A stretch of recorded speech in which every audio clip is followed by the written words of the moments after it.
Ladies and gentlemen, boys and girls, welcome to another podcast, the New Era podcast. I'm your co-host M2 Dave, and I'm here with my co-host Tom Brady. What's up, Tom, you everybody? I say hi. hope There you hope you guys are enjoying your post Final Combat MK games after the latest patch got released. So hope everyone's having a good time. So, in fact, let's talk about the patch for those of you maybe who don't pay as close attention anymore. Maybe you play the game once in a while. So there was a patch release. This was immediately after The next the day, I top believe, eight. right? The next Correct, day, correct. The next, Monday. Okay. correct. The next day, Monday. Um, I believe this patch was supposed to be probably released before Final Combat, if I had to take a guess, but they couldn't probably get it out in time. But hmm just to give people a quick rundown, so let's begin with Pacemaker, a character you saw a lot of in the top eight, correct? Um, so he got 5% less health. Also, the torpedo now hits high. So those were the only two changes for him. Then we had Chameleon. She also has 5%. So if you pick her, you get 5%, less health. Um, the Melina roll, the overhead has less pushback on block. Tom, are those the only two changes? I think, if I'm not mistaken. I think those are the only two changes. So, I'm and looking at then the we have patch notes Janet. now. Yeah, it says reduce push back on block for the first two hits of the roll. Slightly reduced the pushback on the last hit and reduced base health. So Yeah, and then Janet does. There's more scaling on her, on her aerial hot punches. punch, yeah. Yeah, a punch. It's not by a much. I believe it was like maybe like 2 or 3% per combo at most, if I'm not mistaken. So, some of those rain combos that you see Bandinos doing, that those are probably a little bit less damage. Then we have Johnny. No, Johnny Cage was actually he was not touched at all. That's why I believe this patch was probably supposed to be released, before Final Combat. Um, and then who am I missing? So we had Janet, we had No, Chameleon. cameos were just Cyrax reverted, Chameleon, and Oh yeah, Janet. that was the big one. Yeah, that was the big one. So Cyrax now requires, so the copter chopper, aka the helicopter, now requires full cameo bar again. Just like, it was, before they did the other patch. So that that uh that cameo is probably done. I don't know. Before I give my comments, I don't know. Maybe Tom, you want to give a different Yeah, there's a perspective, few things I want to talk give about here. context. Yeah, Yeah, yeah, so give for one, the context. Homelander stuff, Homelander had a ton of bugs. I mean, Oh from, yeah, yeah, yeah, I mean, yeah, like, yeah. so they fixed the majority of them, even to the point where certain combos weren't even possible on him. So they fixed a lot of that stuff except for one.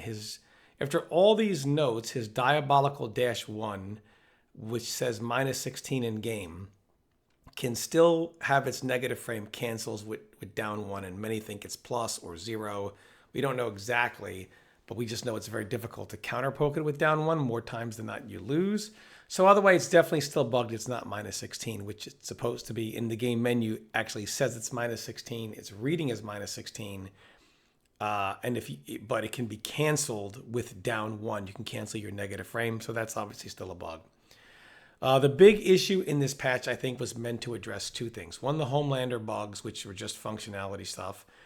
Uh, but I think the big things were Peacemaker and Chameleon, because coming off of Final Combat, a lot of the talk was Chameleon, Chameleon, Chameleon. A lot of people are playing Peacemaker and Johnny. So I think this patch was done to address those two things.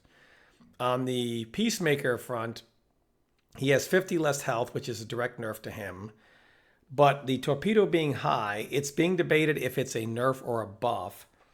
In some instances, it's a nerf because obviously, if you have a character that has a move that can go under high, so like if he does it and still does the Kano ambush, Melina can roll under it and punish. Reptile can slide under it and punish. But there are very few characters that can punish even a completely whiffed over your head torpedo into Kano. So for the most part, that is still going to be safe against the majority of the cast.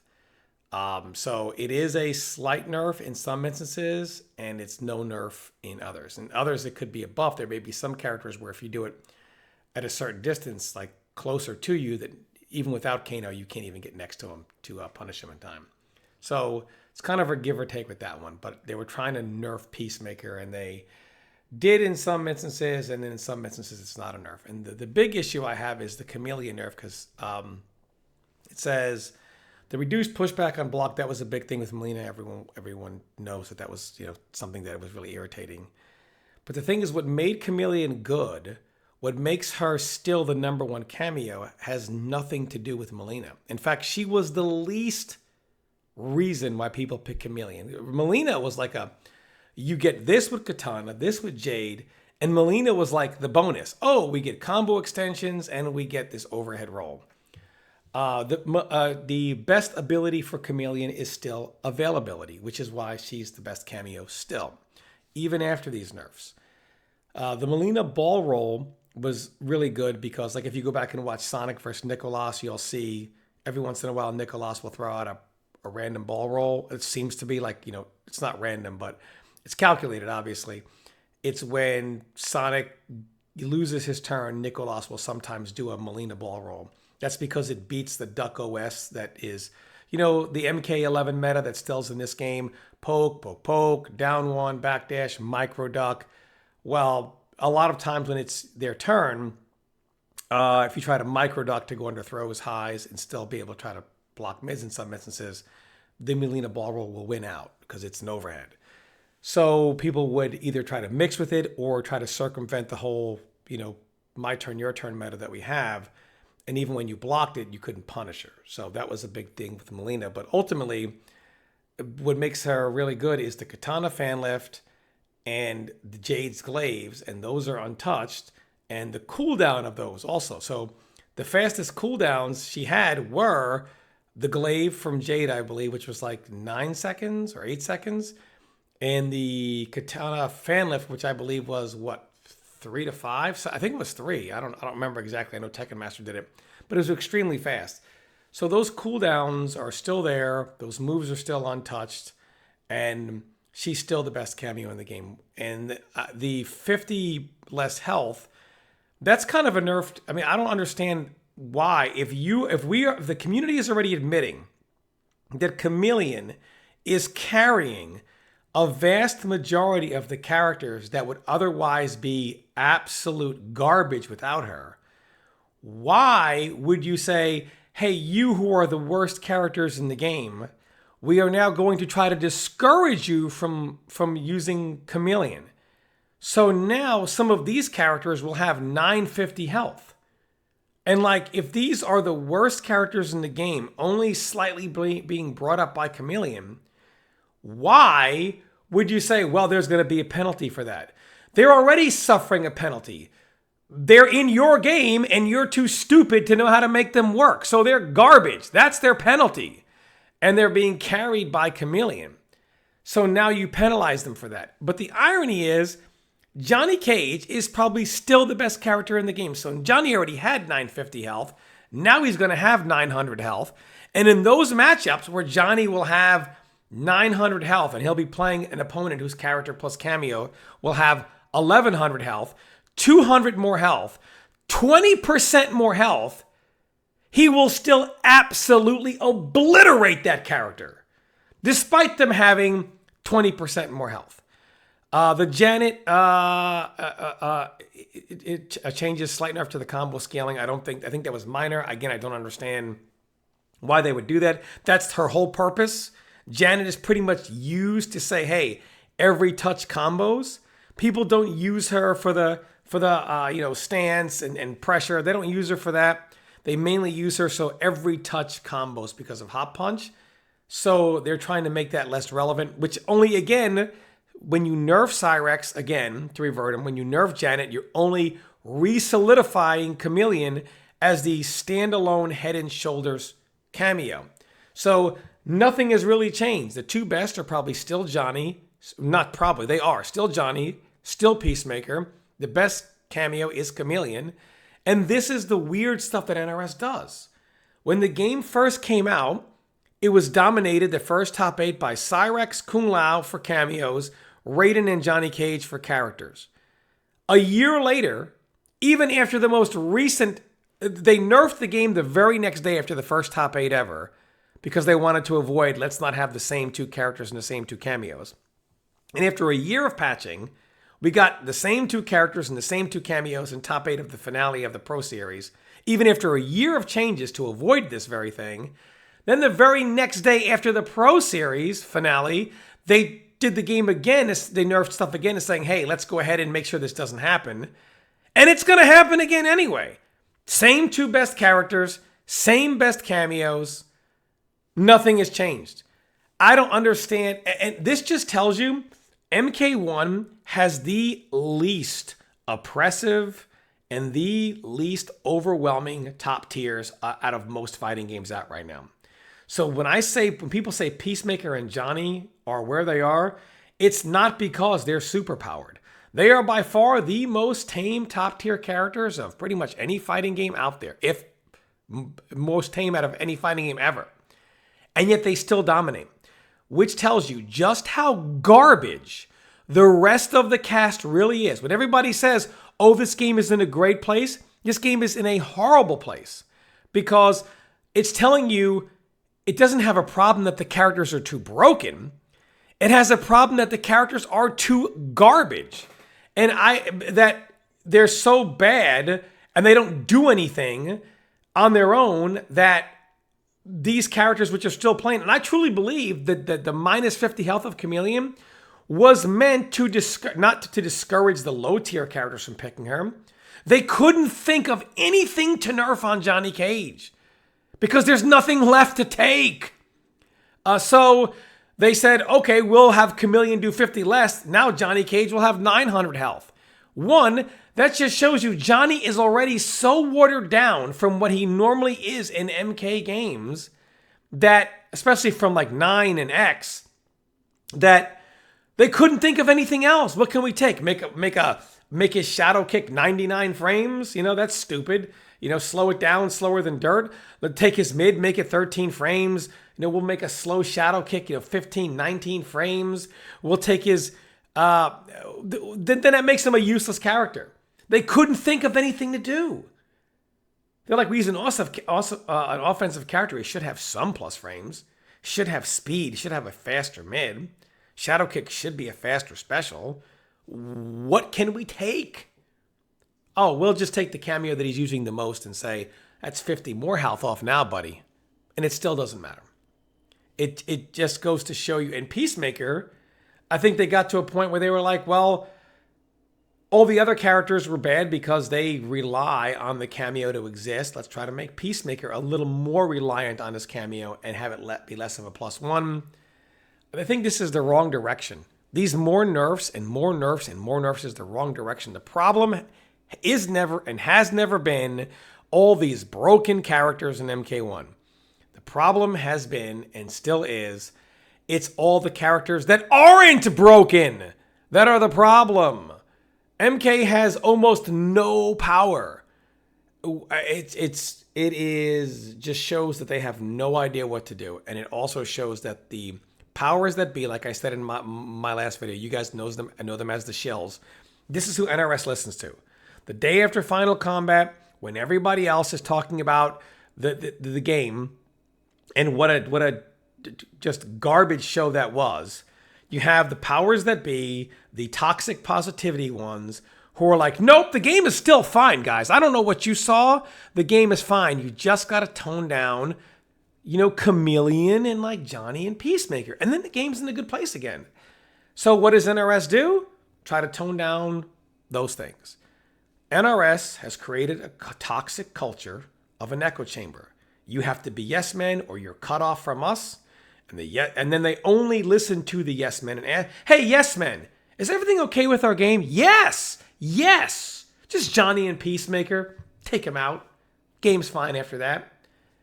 It's a toxic positivity, toxic echo chamber kind of vibe. And that is why this game is going in the wrong direction. And it just continues to get worse. Let me mention this because you have said a bunch of things. I want to explain some stuff to people. So back when Tom and I used to play MK9, to a lesser extent Injustice 1, stuff like pump blocking and down one, I mean, they were a factor, but they were like not the meta of the game, and that's because And by mids pump used to be blocking, you fast. mean when people are just buffing, Yeah, micro yeah, yeah, ducking? exactly. Like that, they're micro ducking, correct.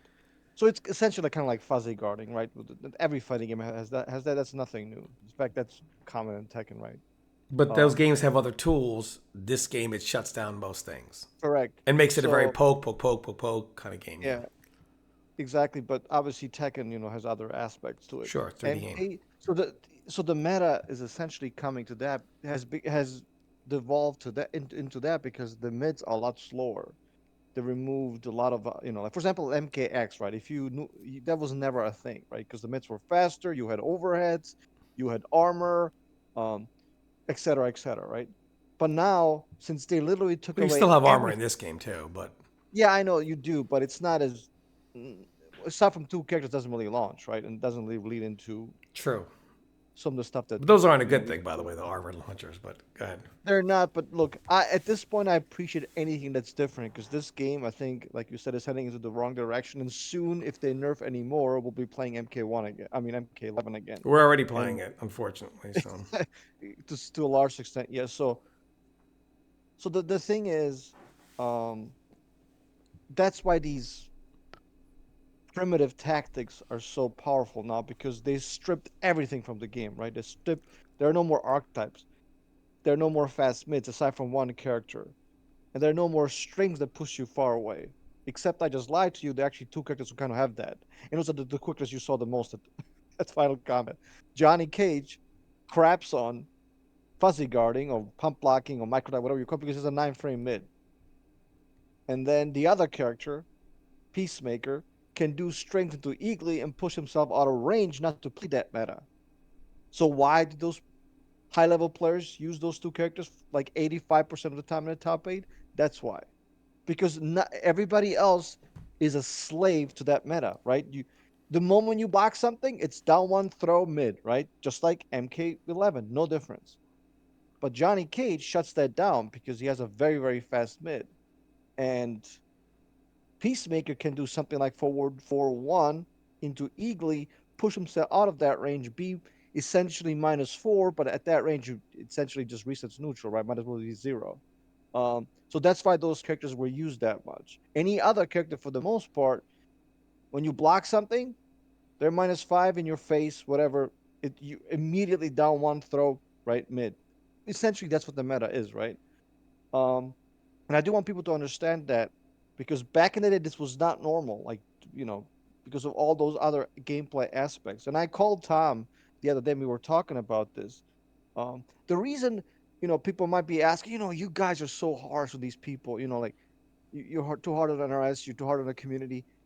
Guys, everything that I used to love about MK, I generally say this, it breaks my heart, is gone.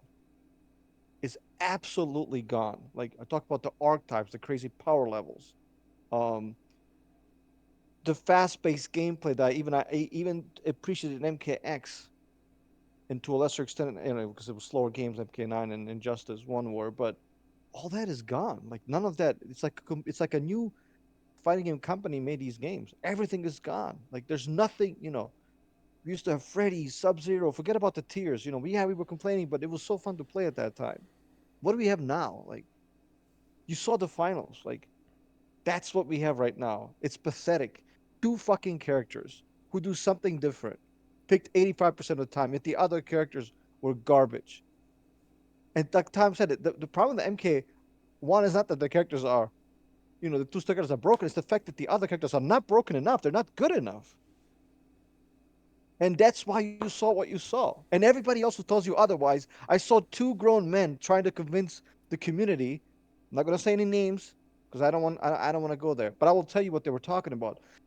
Maybe these casual players didn't appreciate the great high level players that we have and all the matches that we had with Peacemaker and Johnny Cage. Are you fucking kidding me? Well, I Can you think imagine? this, which you raise, is a good question here.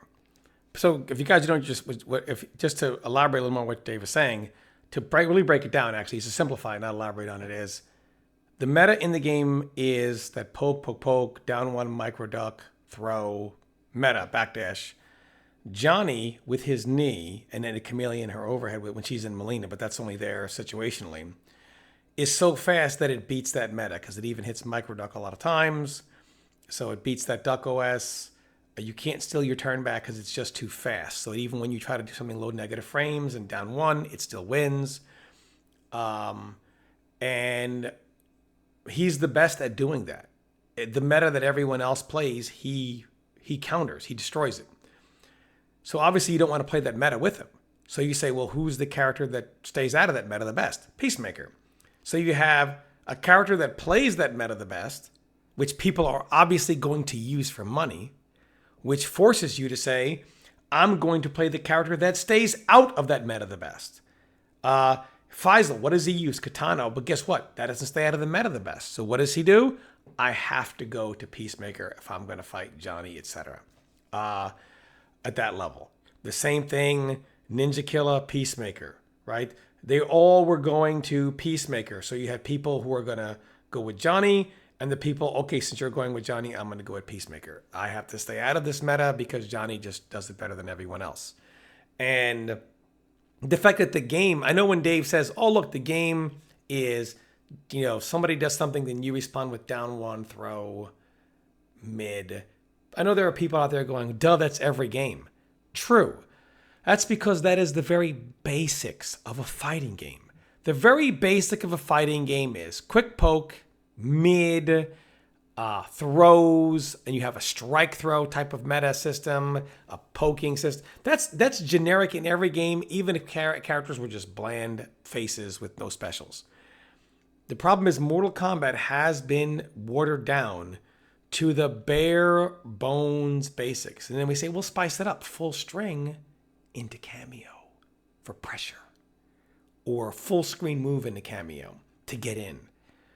MK has is so simplified it's down to the bare basics of fighting games. Characters that do their own individual thing are severely lacking. Characters that have their own individual game that they play aside from the basic engine of the game. Mortal Kombat is now characters just playing the game's basics system. They do not really have their own dirt, so to speak. And that is the difference in Mortal Kombat. MK used to be about powerful characters, over-the-top specials. These are the games that are most beloved. I mean, look, we all know how buggy MK9 was. Right? We all know. And yet, why is it so beloved? And MK1 so not? How can we take games that were so over the top and even buggy like MK9 and over the top like MKX, and these are so beloved, then you take games like MK11 and MK1 and they are so hated. And they are looked at like these games are terrible. And it's because I heard someone make an example a long time ago. For you young kids, you don't realize there's an edition of Street Fighter II called Street Fighter II Rainbow Edition. And it's completely crazy. It's not a tournament game. It's a hacked ROM where you can, switch characters in the middle of matches. You can just literally morph into a different character in the game. You can do crazy specials in air, full screen moves that are normally in place, like craziness. The game is crazy. Not fit for tournaments, but fun. And someone once said, can you imagine if they made a Street Fighter II Nothing Move Edition, in which you're just doing the bare bones basics, no characters have any dirt, and it was just straight basic gameplay. Even though it'd be significantly more balanced and fit for competition, I guess, nobody would ever want to play it. Because it's that bland and this is where MK is. This is the place where MK is in, unfortunately. And it begs the question, who is this game made for? Because we have the powers that be, also known as the shills, pounding their chest saying, this is the casuals game. Nobody cares what the pro player thinks. Okay, so we already know the pro players don't necessarily like it. They play it because they try to make some money. But if you saw Final Kombat, the casuals don't like the game either. So now MK1 is in a place in which the pro audience doesn't like it. The casuals, who you all say the game is made for, they don't like it. Then you have the powers that be, aka what we know as the shills, saying, This game is great. It's so close to being in a perfect place. When we all know that's not true because no demographic likes it. I'm not saying no one likes it. There are people who do enjoy it, but it's not targeted at the pro audience liking it because they don't, for the most part. And the casual audience, by and large, doesn't like it. So it's a game that has no demographic. Nobody likes it. And again, I don't mean literally no human. I mean, but it's not a favorite of the pro audience. It's not a favorite of the casual audience. The majority of them, the minority, I mean small minority of competitive players may like it. A very small minority of the casual players may like it. MK1's problem is it's only getting a minority of audiences, pro and casual. So who is it made for? Because it's not resonating with any audience. And for some reason, NRS is just more nerfs, more nerfs, more nerfs. And I'm going to just tell you guys the honest to God truth here. The shills have been basically telling you, especially two of them, and I don't want to say their names, and it's probably not the two you guys are thinking of. But two of them in particular on Twitter and in some forms, even Test Your Might, have been saying NRS for the last year have been working night and day, not sleeping, working their hands to the bone to complete this game for you. And yet, practice mode online, still not in the game, coming soon. The game is about to be 1 year old and it still says coming soon. Soon in the dictionary must have a different definition than for us than it does for NetherRealm. Warrior Shrine, whatever that is, coming soon. Still no lobbies. So they didn't really complete the game at all. The original purchase they sold you wasn't completed. And the patches have basically been all nerfs. The big patch, quote unquote, big patch that happened 2 months ago, the major win for all these characters. Yeah, we still saw Johnny Peacemaker, Chameleon Kano for every single match. So I don't know what kind of win that was. But what have they been working on then if they're not sleeping and working their hands to the bone for us? I'll tell you what. Not completing this game for you or making it better. The next paid content to sell you. The expansion. That's what they've been working on. They don't care. They don't care. They are working on the next expansion of the game to sell you. So when these shills tell you they're working their hands to the bone to complete their original purchase for you, no, they're not. They're never going to complete your original purchase. You'll get a better version for like $49.99. That's what they're working on. Like the worst business practices, the worst development practices are owned by NetherRealm Studios. They are incompetent. This patch shows that they are completely clueless on their game. It is so corrupt from the very top all the way down that this is the game we have. It's just a toxic positivity, corrupt yes man culture, and nothing ever gets done. And I don't think Mortal Kombat ever recovers. I think they keep doing more of the same. They're going to keep making their games more and more like MK11 of all games. MK11 is the worst fighting game of all time because not only did it destroy Mortal Kombat for that time period, it seems like we are on a new era. It's almost like Back to the Future. I don't know if you kids have watched that, but in Back to the Future Part 2, where there's a thing where Biff goes back to the past, which changes the future. So if they go to the future, it's a different future. It's like an alternate timeline. MK11, both in game and in life, created an alternate timeline. It took MK from being beloved with where it was with 9 and X and skewed into an alternate timeline where MK is absolutely garbage. And this game where characters were bigger than life and over the top and these crazy specials, to these characters are tame, watered down. Even the atmosphere, the theme, the music, the stages, nothing like MK. These characters, hollow versions of themselves. And this is the timeline we're in. And I don't know that MK ever gets out of it. people will listen to this, and some people will be like, "Well, Tom and them today, I know what they want. They just want a zone, and Tom wants to put, the icon on the screen." Guys, let me just keep it real with you. We're old. I'm never gonna get top in MK again. Nor will I ever try to. Neither will Tom Brady, with all due respect. I don't have the So it's not desire to compete again. Those days are over for me. So me, it has nothing to do with. exactly. It's just for me. It's just enjoyment in the game. I know, And but people, the argument that people will make, right? It will involve about something like, they want to have that broken stuff so they can, I don't know, But participate in a everybody certain. wants something. Offensive players just No, want to but shove their moves down your throat. Zoning people want to zone. Trapping people and lame out people want to keep you out or trap you. High flyers want to fly all around the screen. Grapplers want to throw you over and over and over again, and then you try to escape. They hit you with these mids that kill you. Everyone has their preference. What makes fighting games great is when all preferences are represented. Then everyone has something that works for their skill set, and it is up to you to find a way to make it work. So they say styles make fights. Well, MK1 has no styles besides down one, backdashed, row, micro duck. That's it. Special moves, what are they?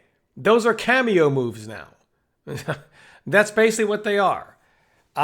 No, I It's agree, a but yeah, bad. It's I bad. just wanted to stress, yeah, it is, but I just wanted to stress to people, right? Like, we're not gonna, if something is broken, for example, the ice climb, I don't think it None of these moves surprises were ever anyone. broken, though. I I mean, know, but I wouldn't be surprised if they completely removed it again in the next.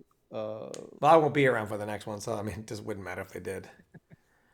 But the point is, guys, we're not saying this stuff so we can, I don't know, go to a tournament and make some money. Like, it's too late for us What for that. money? Well, that's another thing. But let me just make my point, and I will let you reply. The point is, um, it's not for selfish reasons. That's the point, right? If anybody takes a broken stuff to a tournament, it will be those gentlemen whom you saw over the weekend. They're probably going to be the ones who are going to be, quote unquote, abusing the broken stuff and making money. Obviously, Sonic Fox, Ejacula, Nicolas, and the But other that's boys. every game. It's Yeah, every. exactly. But I just want to make sure that people understand. So it's not about Tom and Dave are being selfish. They miss the glory days. No, I mean, But this is an we want to. argument that shall say. This is the I know, but shell argument. that's why I wanted to stress that, because the number one reaction to some of these arguments will be, Tom, this is so common to the extent that we can't even say anything without somebody saying, "Aha, M2 just wants Freddy. Aha, Tom just wants to put an icon on the screen." It's not selfish. None of the stuff is about me. I got my top 8 at Evo, did very well locally, did very well regionally. I'm done. Like, I'm not motivated to play. Like Tom said, I just play for the enjoyment, and I love watching fighting games. I really, really do.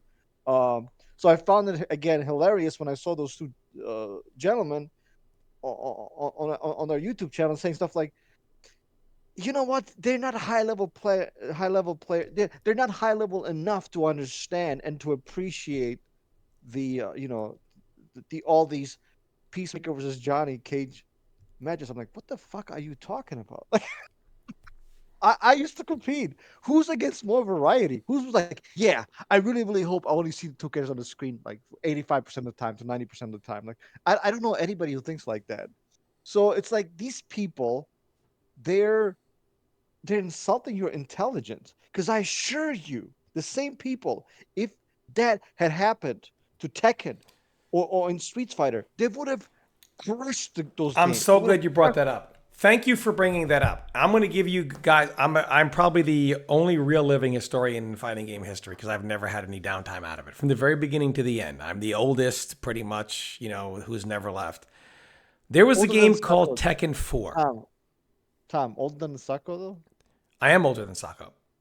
Oh, okay, okay. Um, so I'm not saying I'm the like James MK is older than me, but I never had a break. Like I was around from 1980, 87, 88, 89 arcade to when it became somewhat, arcade competitive in the 90s. So I was around on the Karate Champ days. I played that. A spoiler, it was never competitive. And even like the Street Fighter 2, day one, I was there, MK1, day one, all the way through. There was a game in the competitive era called Tekken 4.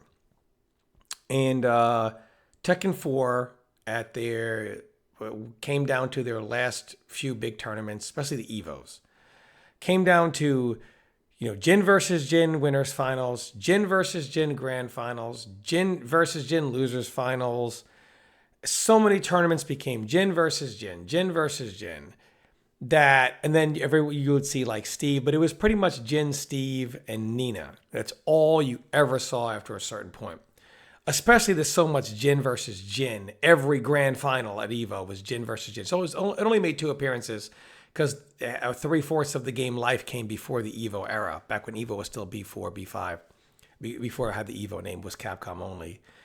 But so many tournaments, even Tekken came down to Jin versus Jin, pre-Evo, post-Evo.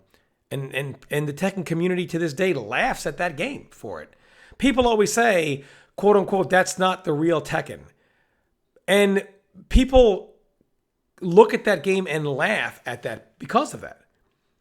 If that happened today in any other game, a lot of these people in MK would say, look at that game. The whole top 8 with 2 characters over and over again, right? They would jump on it. Ha! That's the game you said was going to beat out MK? I can't tell. And even those communities, when it has happened to them, they don't make any excuses for their game. They say, this is stupid. This is just stupid. Whenever there's one character, just the whole top 8, or 2 characters, the whole top 8, and it's a trend through multiple of them, those communities don't sugarcoat it. And if it happened to any other game, MK community would be the first one to point it out like some little kid telling on his big brother. Yet when it happens here, I don't know what you're talking about. You guys don't understand the level that you're witnessing.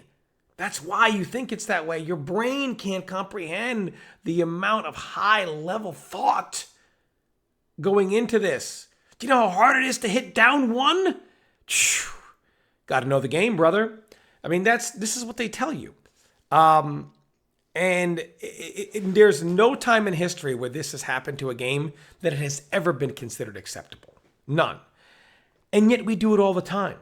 The worst part is, at least in those games, the reason why you'd see 1 or 2 characters, only the entire top 8, at least in those games, it's because those characters actually were ridiculously powerful. Thank God for power. In MK, this has got to be the only time a game is dominated by 1 or 2 characters, and those characters are actually garbage. But the rest of the cast is even worse. So you put this Johnny in MK9, he would get absolutely destroyed. Put him in X, he would get destroyed. Destroyed. Same with Peacemaker. Yet in this game, they are gods. They are by far extremely weak characters. And yet, they dominate the same way characters in other games would, but those characters are actually godlike. These characters are so...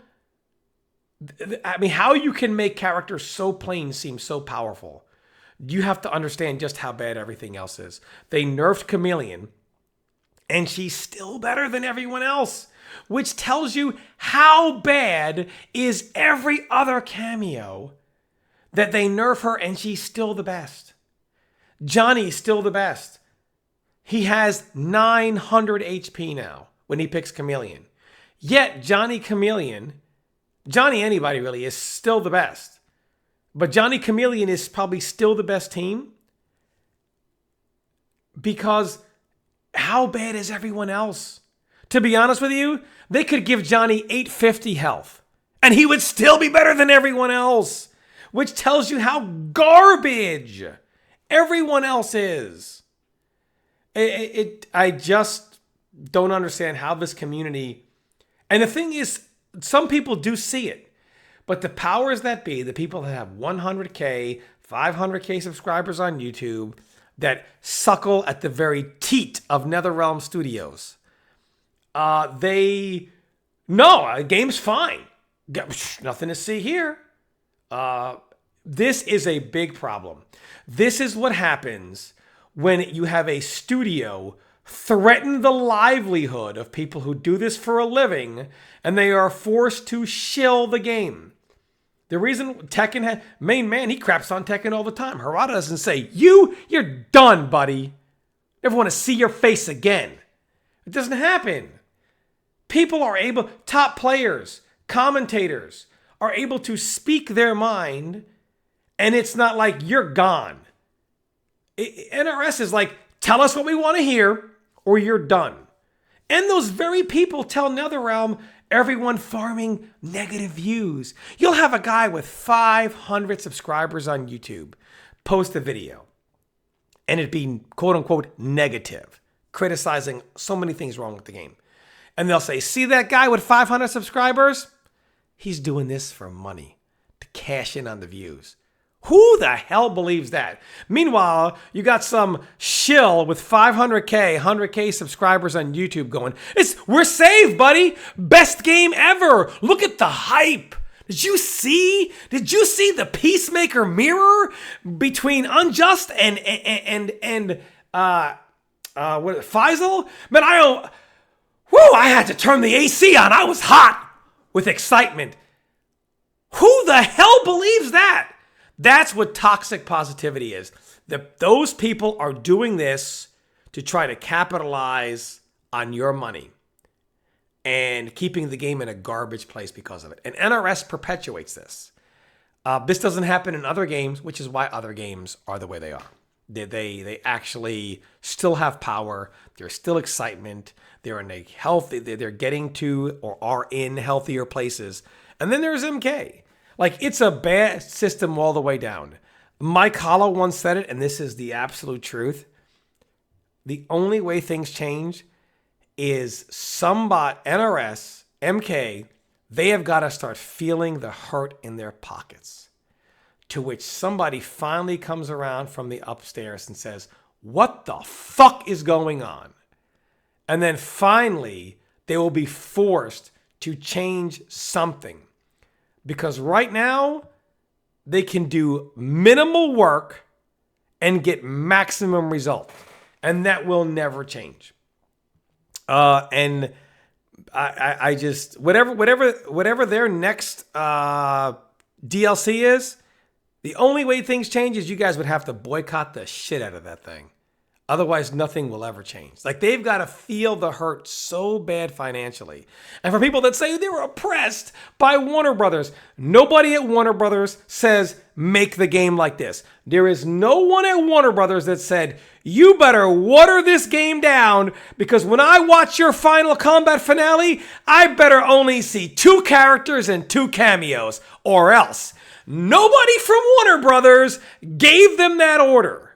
So this garbage that the game is the way it is because Warner Brothers, that don't exist. It's another shill argument.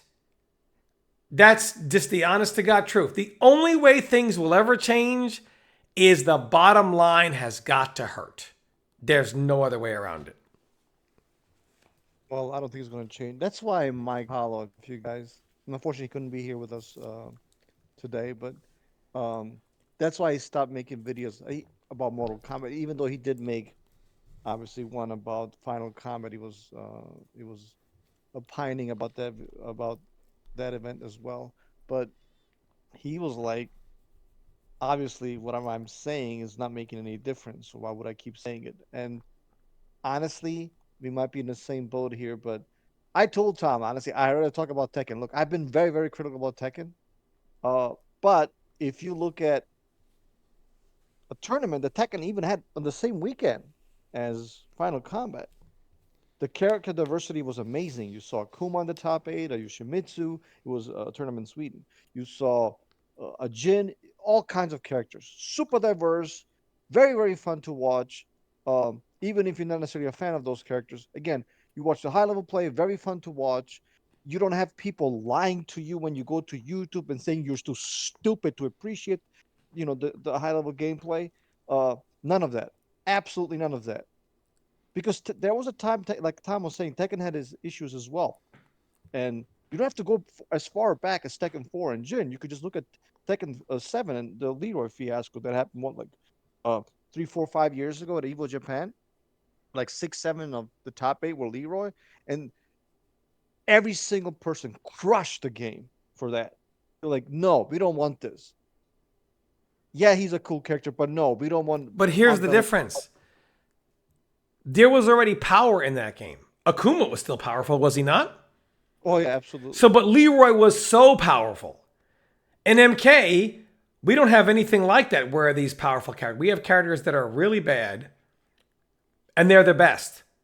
And then we have other characters that are even worse.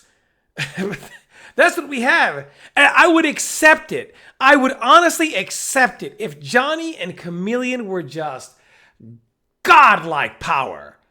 I would accept it and say, hey man, those are fighting games. I think I'll be honest with you, if Johnny and Peacemaker were godlike in power, people would not be as upset today as they were with the finale. They would say, okay, it sucks watching two characters, but I didn't fall asleep because at least it looked like people were actually enjoying the game while they play it and competing in it.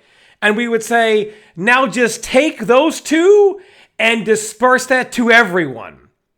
Instead, we're like, oh my God, well, don't take what they do and disperse it to everyone because it would still be a boring ass game.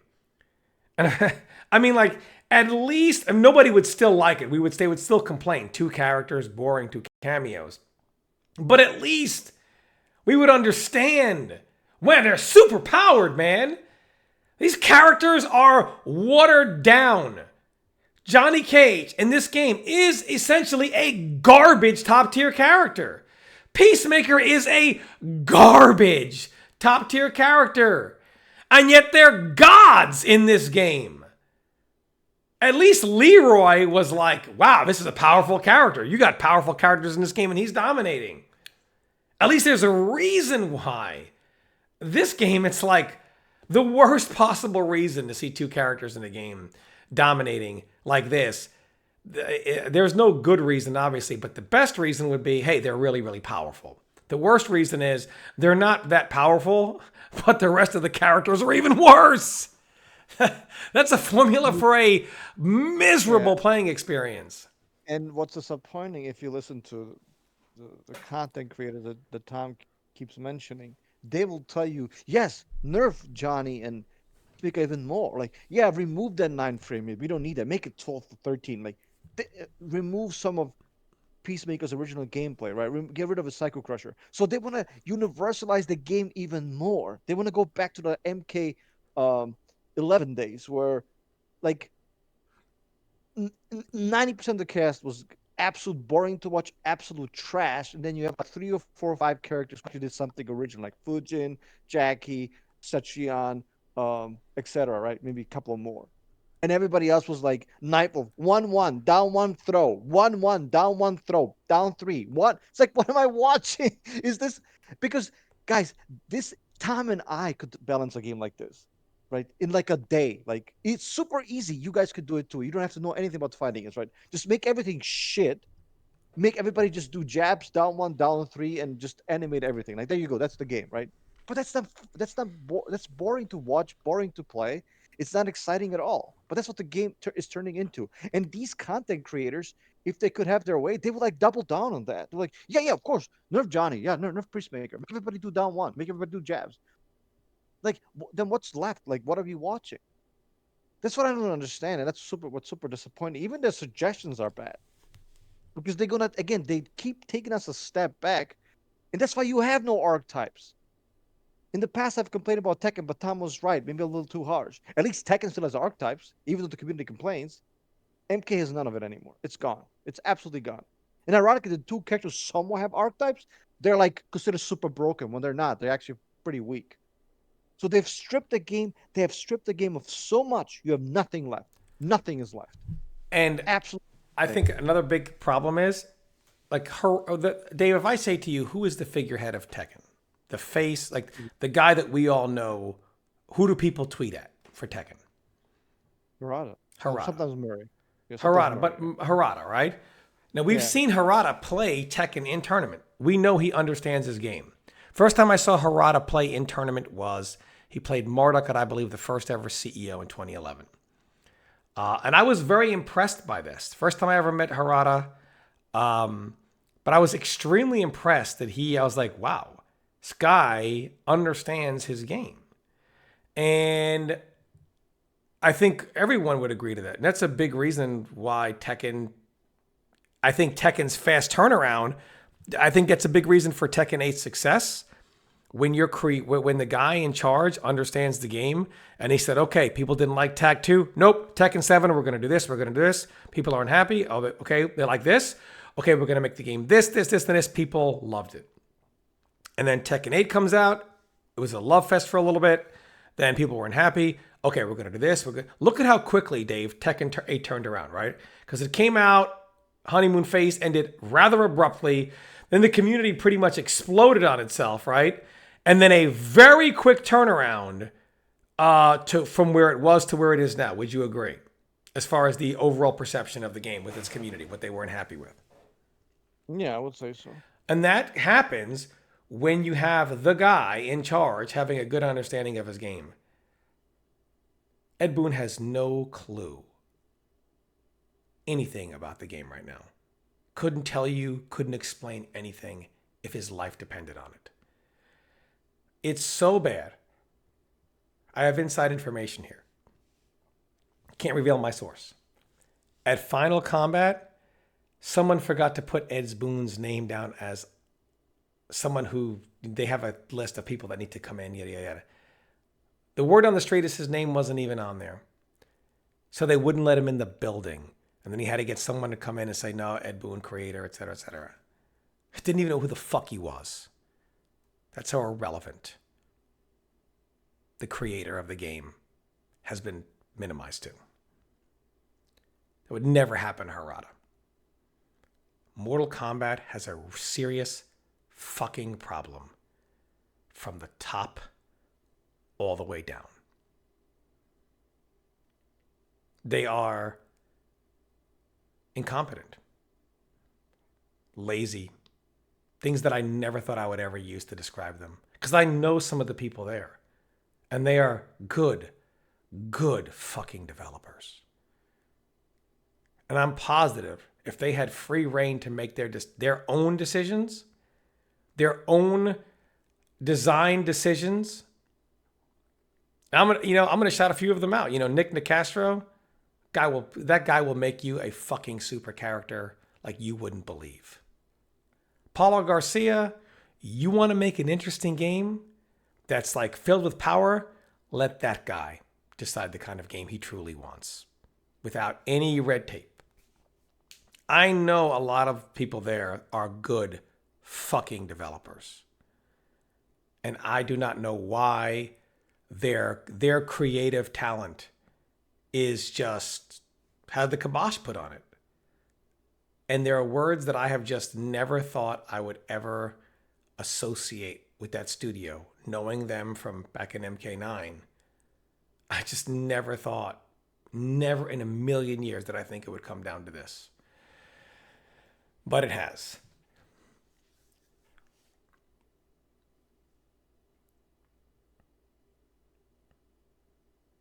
Well, I do also want to reference. Can you still hear me, by the way? Yeah, I hear you. I do want to reference, if I may switch topic for a second. Um, so I do have to hold Namco accountable to something as well. And Mike Hollow, he made a video about this topic. I don't know. I think maybe late last night or early this morning, depending Mm-hmm. obviously where you're from in your time zone. Sure. Is uh, is Namco's um, inability to fix ranked. So I even saw that video, yes. yeah, so we've been ranting about NRS's what do you want to call it, lazy or incompetent, whatever you also want to call it. But even they got this right. So MK1 messed up probably 9 out of the 10 things, right? Like, but they got this right. Not really, because they made it 2 out of 3. Fair enough. True, true, fair enough. But it's still out of something at least, and it's not first to one. Um, so people have said a lot about Tekken, and there's a lot to say. And this is actually a game I'm actually passionate about. I have no hope after honestly, guys, after MK11, I just like, yeah, they don't care anymore. Like, if you're gonna make a boring meta like that, I'm sorry, I just can't support you. And I'll say a couple of words at the very end of that, but let me just finish my thought with Tekken here. So essentially, Tekken rank is first to one. And I know people think, oh, you lose, you're salty, I'm allowed to leave, blah, blah, blah. Look, I play the game because I like it and I want to level up. Some of you guys don't know what I do for a living. I'm a teacher. Everything's about life is about learning, right? If I'm gonna play a fun game, it's about learning. I want to learn. Win or lose, I just want to learn. Give me that extra game. Like I've never ever, aside from my crappy connections, I've never ever left on somebody ever because I actually like the game. I want to play the game. I want to learn, right? But there are Yeah. certain people that just quit. Whether win or lose, it doesn't matter. Like, and to allow that to happen, like Mike said, this is all on Harada. This is all on Bimmer. It's all on them. I don't even blame the players. This is all. This is their fault. This is 100% their fault. Their incompetence. They're trying so hard to cater to the casuals. By the way, this is how they cater to the casuals. Not because, oh my god, he activated heat. I'm gonna die. Look, the results have been consistent. If you're losing to somebody, it's because you're the worst player. Sorry, you're not losing because I don't know they activated heat and now you're stuck at a 50-50. If that's what's killing you over and over again, then that's your fault. They're catering to casuals by allowing them to leave by making sure they stick around so they can buy more stuff from the Tekken shop. That's what's actually going on. They care about the money. They don't care about the gameplay aspect. When was the last time you saw Scrub beat Knee because he activated Heat and put him in a 50-50? Absolute nonsense. So as much toxicity as there is in the NRS community with these content creators, there's a decent amount on it as well in the Tekken community who are focusing on the wrong thing. They're all sensationalists who are not talking about this issue. Why is Mike one of the few content creators talking about this issue in Tekken? One of the few ones. When it should be literally all of them. What are they busy talking about? Who's being carried? Who's broken? Who's a fraud? Really? What is this? Like going back to the reality shows of Big Brother? And like, what are we doing here? Make actual content. Like, support the player, support people who like the game. Stop. I saw this the other day. I saw a guy like, let me explain to you why Lars is annoying, why everybody hates fighting him. Like, no, I don't need you to explain that to me. You piece of crap. Told me, tell me, and if you're gonna make a video like that, at least show people how to beat his gimmicks instead of just preying on people's ignorance and preying on people's like thirst for drama. That's what the techie community does, and that's just as bad as what the NRS community does with their toxic, as Tom calls it, toxic positivity. So that's the number one thing that Mike is right about. More people need to talk about this, but they don't. Tom, what is your comment on this? I know I just gave us passionate soliloquy. What do you think? I think what Namco is doing is what I call the handling of kid gloves. The issue is the casuals represent the majority of your paying audience. And that has always been the case. Even in the arcade era, you need the pro players there. The top, they weren't pros, but the top players in your arcade, because the top players are like the spiders, but the spiders need flies to live. You need the, I guess what is called today, the pot monsters of the world to keep pumping money in the machine, and the pro players, the top players, I should say, at that time, to dispatch them quickly to have them pump more money in the machine. Of course, because top players rarely lose, even when they play each other, they're not piecing each other out very quickly. In general, the people that are constantly pumping money in are the people that are the lifeblood of a game. The pro audience now is very small, casual audience large, and they are just kid gloving it because it's like, well, look, we understand. You could easily just say to them, look, if you don't like ranked, then just play a different mode and you can one and done all you want. Right? But in what casuals really love now is trying to catch a known player, beating them one game and leaving. Like, yeah, got him. And you just can't catch those players outside of ranked. So, like, it's a social media world. How many times do you see somebody who is not even known, not even super good, literally get one game off somebody who they'd probably lose the next 99? I'm not saying at knees level, but they're not looking to find knee, right? And they want to clip it. Or happens all the time in MK. If you do casual match, they'll try to get one game and leave. We see it all the time. Happens to pretty much every content creator we have.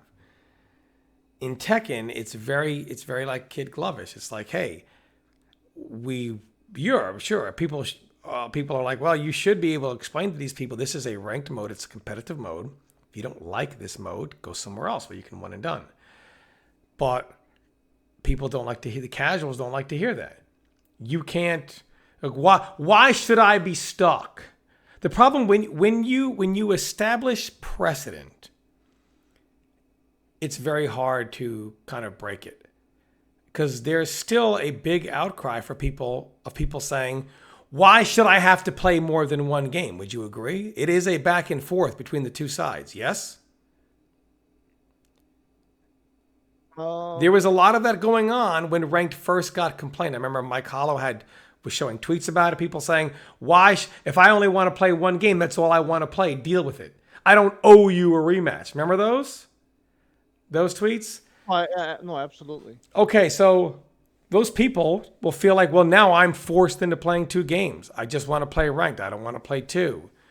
I really think it's the kid gloves of things. They just don't want to tell the casual players, suck it up, and you're going to play two games. That's what ranked is. If you don't like it, then don't play ranked at all. And I think that's what they're trying to avoid. They're trying to say, man, you can play ranked, you can play this, you can do whatever you want. You don't want to rematch the guy? Don't rematch the guy. Because the problem is what casual players want to do is they want to rank up, right? They still want to rank up. They just don't want to have to keep playing. If they think the guy is too good, or if they beat you one time, oh, thank God. Phew. I thought that guy was going to beat me. I'm out of here. I'm not trying to rematch this guy. He'll take my points. So ranked has become a thing where people are going to try to cherry pick their way as high as they can. If they find someone too good for them and they lose, I don't want to play the guy again. If they squeak by on something, I definitely don't want to play that guy again. So I think they're catering to that mindset.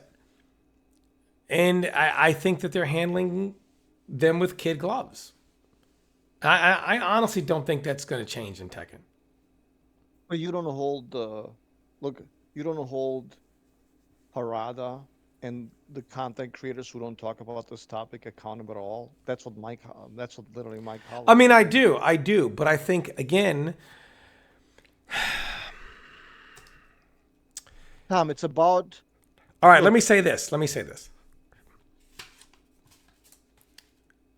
There is a large enough audience that feels when you talk about things like this, you come off as quote unquote salty. Would you agree? Yes. Yes. Due to misinformation. So let me ask you a question. If whenever somebody wants a rematch, it's seen as they're salty. Hold that loss. Regardless of what era we're in, we are in the hold that loss era. And I'm not saying, the thing is, it's not just scrubs that do this. Sometimes you have people who are very capable, not as good as the top of the top, but they can still pull one game on somebody of above average skill, right? And then they're gone. So it's not just pro players that are playing. This is what Namco doesn't realize is this is also ruining the experience of other casual players and who know how to play the game and still playing for fun, and it's making it not fun for them because they're not getting any experience in the match. They're not learning anything. They're just like, okay, well, I guess I'll have to wait another week until I get to fight this again. So it can be frustrating.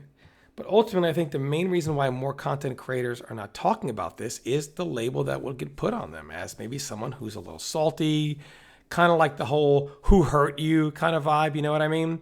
So I think in the social media, this is a product of social media, where some things people just don't want to talk about because they feel it reflects negatively on how they are viewed. I think you're 100% wrong about this. I think the reason they don't talk about it is because they realize that the majority of their audience are those people who do the same thing. Okay, that's true. I didn't look at it from that way. Okay, that's true, 100%.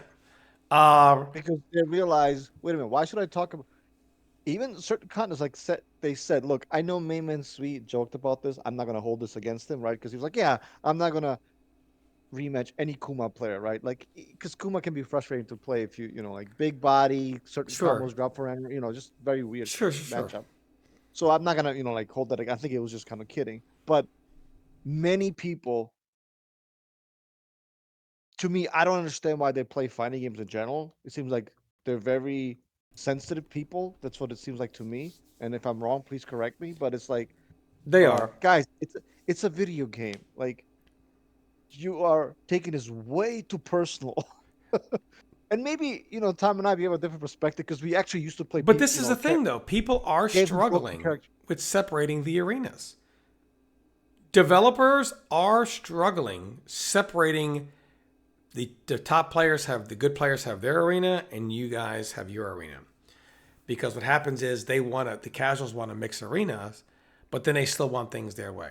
So they want the ability to one and done things like that. And there are content creators who a large portion of their audience, like you said, are casual.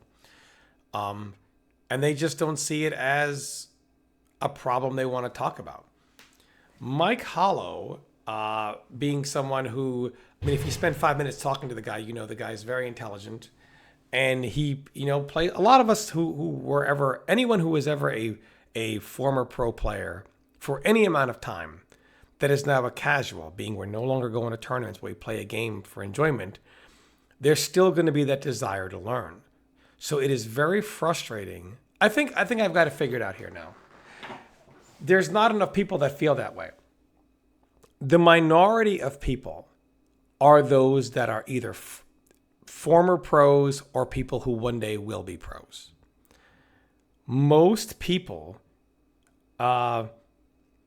otherwise, we would have a majority pro audience and a minority casual audience. So when you have people who were either former pros or on the way to be pros that are playing a game for fun, we still want to learn something. We played something for a match. Wow, that thing beat me. I don't even know what he was doing. We naturally want to play it again.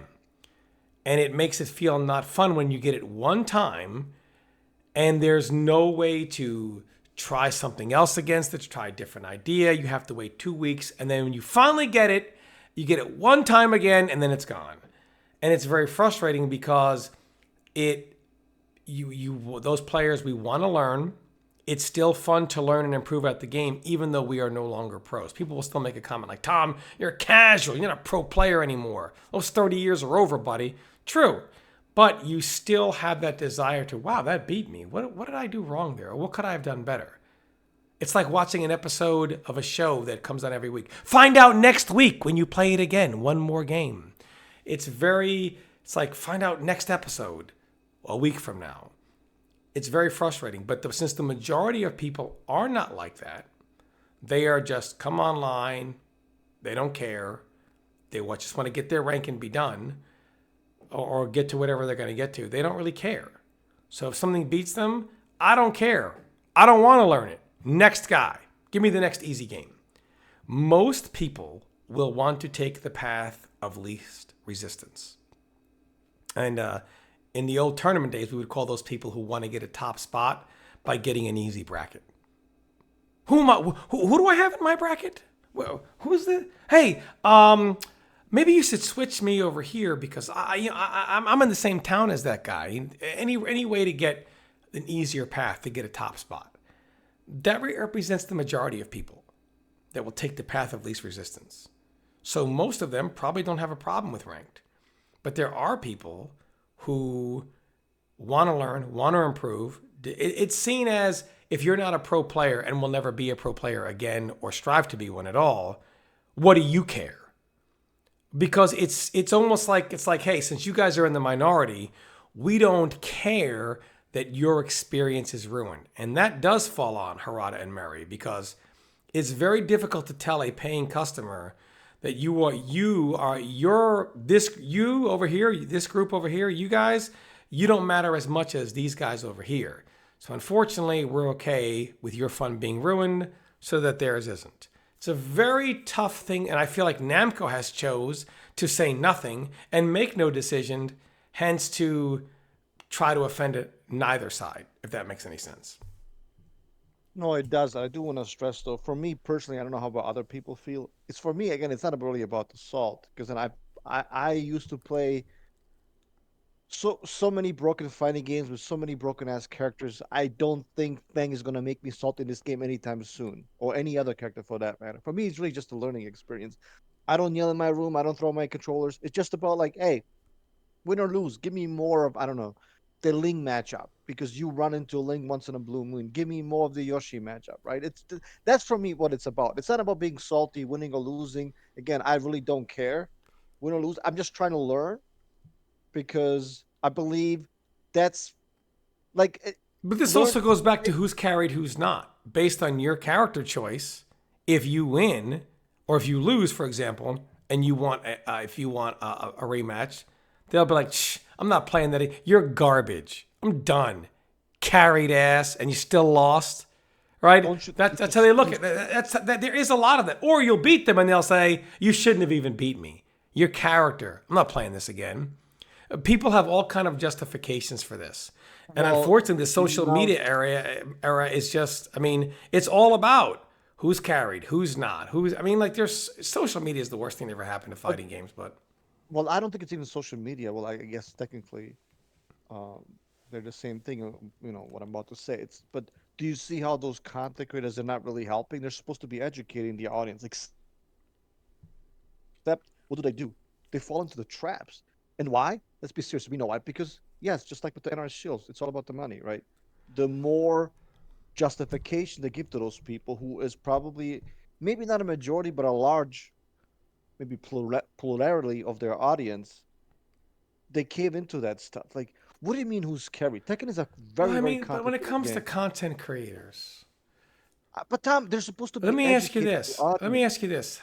What percentage across all fighting games are content creators who literally would be Hall of Famers in that series? All-time greats. What do you mean, as players or like As to become players, now content creators. Or former, very, very few, very, right? very few? Very few. So how the Most fuck can percentage? these other idiots educate anybody? There's a reason why they are where they are, why they achieved nothing.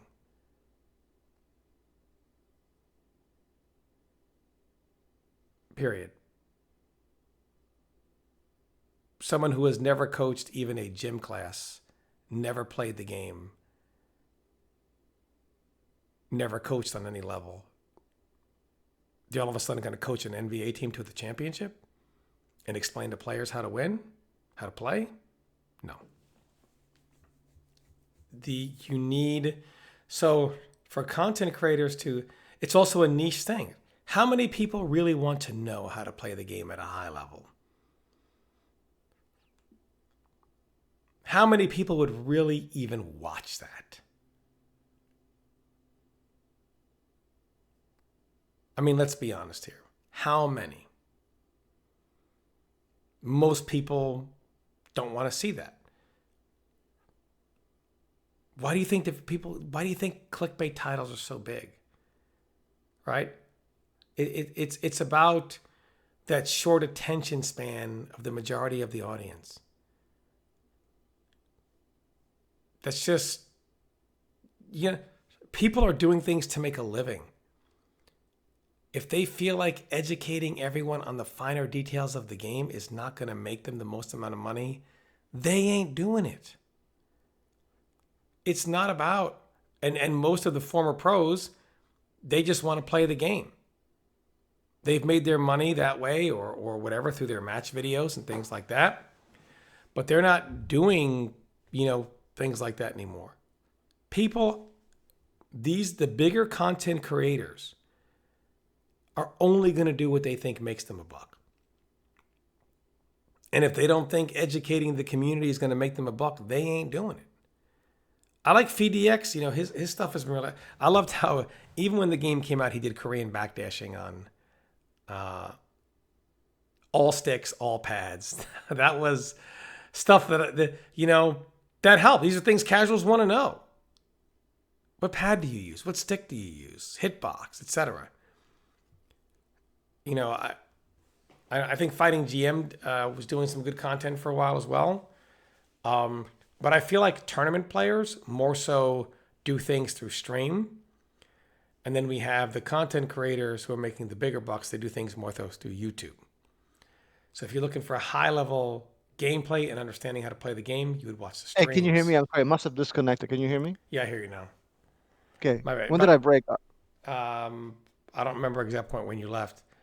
I thought you, I'm sorry about that. but no, what I was just saying is just in general, I just think that the majority of the people that make videos do it to make money.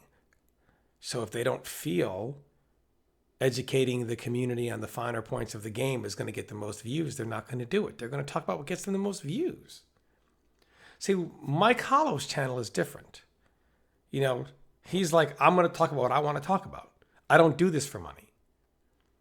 So you can't compare the channel of someone saying, I don't do it for money, to the channel of people who do it as a professional living.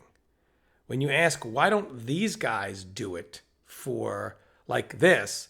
We have one guy saying, hey, I don't do, this is not my income. I work 2 other jobs. That's where my money comes from. So I'm going to say whatever I want on here. And if you want to click on it, you do. If you don't, you don't.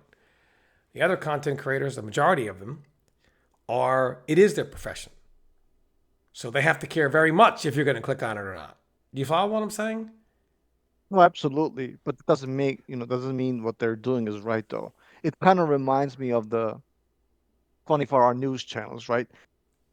It's not a political thing, and I promise I will not make it as such. It's not about liberal versus conservative, whatever. But there are only so many, so much news that you can report in a day, right? But what they do is they pick certain topics. We call them hot button issues, United States, and then they try to get a reaction out of you. That's literally what all content creators do. That's essentially what they do, right? What are those topics? Well, who's being carried? Like, who are you losing to? Not because you don't know how to escape those throws or you couldn't punish that one move at all or your whip punish sucks. It's because you're being robbed. You are a better Yes, but player, if you really Johnny. want, if you were a content creator and you want to focus just on making money, what resonates with the majority of casual audience? The same reason why developers do it, same reason why content creators do it. If there is a hot button character right now, sure, you would make a video, first of all, on how to deal with it, which gets players who want to learn the game to click on your title. But then you hot button it. And then you say, these characters are completely carrying so and so. This person has no defense, no offense, no anything, completely carried by the character. Because that's also going to get the other side, the majority of the audience, to say, hell yeah, I knew that guy had no skill when he beat me. This is what most people want to believe. It's not my fault I lost. Character beat me, etc. So you're going to appeal to that as well because you're trying to make money. Spoiler, people have no moral code when it comes to making a fucking dollar on somebody else's back in America or anywhere. Spoiler. It's always been that way since the beginning of time. So that's all they're doing. No, I understand, but I think it's our job to criticize that and to get away from that. I have no And you problem can people criticize that. And you can criticize that. Absolutely. So what I'm saying is that, look, I think Maymensui has great videos. They're all entertaining. I love his sense of humor. Some of his kind of like European and I'm from Europe, so I do. I'm not hating on the guy. I know some people have said that I do. I really, really don't. I find him very entertaining. Um, but sometimes the issue is, and I don't think he does it as often as he used to. But the problem again to me is it should be about educating people, which again many do. It's not all negativity. But then I watch the channel and they're like bringing out the worst in people. Again, the reason if you're Fujin, the reason you're losing to a Dragonov, it's not because Dragonov was broken, But will be people broken, don't ever will. care about. Again, man, the majority of people don't give a fuck why they're losing. They don't care. They You don't shouldn't be care. playing. They don't Then you care. should be playing. Then you should be playing a competitive mode, And that's true. or even And that's on a fighting. Harada. That's on Namco. And they should be criticized for that. Well, and that's what Mike Hollow was saying, right? And That's I kind of agree where he with was that. going. They should be criticized for that. Well, I guess that was my purpose of of this rant. I just have a hard time um accepting they don't even have to get their points taken away. Like there should be some kind of again, it's not even about the points, but since essentially that's what they care about, they want to level up, not just of actually learning the game. They want to level up as they want to get a higher rank, right? Then there should be some consequences, like either losing points or giving.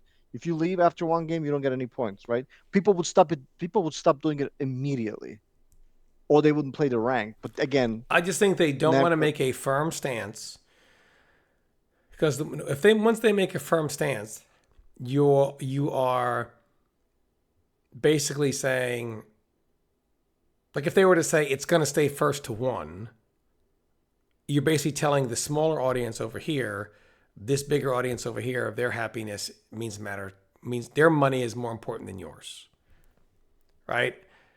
And or vice versa. They're never going to do that. At least from right now, they should be criticized and at least make a decision and just come out and say this is the way it is. But they seem like they come off like they want to make ranked better, but then they don't. well, the way I look at it, no matter what fighting game it is, right? Rank is supposed to some extent, is supposed to simulate the Competitive gameplay. yeah competitive game, maybe not a tournament, but a competitive gameplay is how you learn the game, right? And honestly, it's no longer like, hey, you're an online warrior. Guys, those days are long over. I think even Tom would admit that. Like, that's how most people learn the game is online. That's how you learn your matchups. Local scene, aside from very, very few places around the globe, those days are over. I know that because our local scene is dead.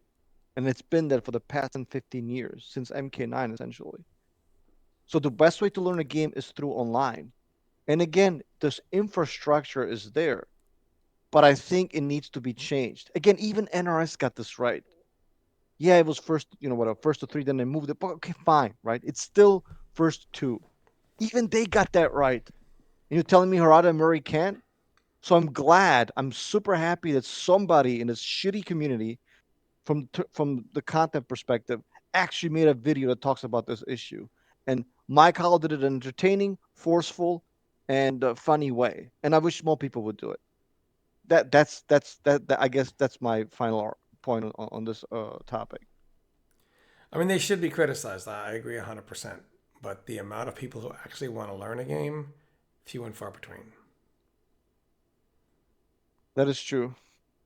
Well, on that note, I think we kind of talked about everything that we wanted to talk about, right, Tom? I don't know if there's anything else you want to touch upon briefly, but Yes. um, No, nothing I'm good for. yeah. So we talked about obviously the Final Combat that happened over the weekend. We talked about the new patch that was released on the day after on Monday. We talked about the first to one factor in Tekken rank. Please, guys, as always, let us know what you guys think, because I'm sure as does Tom, but I always read the comments. Always a pleasure to read, see what you guys have to say, because we pick our topics, we elaborate, et cetera, et cetera. Whatever you guys say, we take that into consideration. So with that said, thank you guys so much for listening. On behalf of your co-host, M today, me, Tom, thank you so much for listening, and we shall see you on the next episode of the New Era podcast. Bye, guys.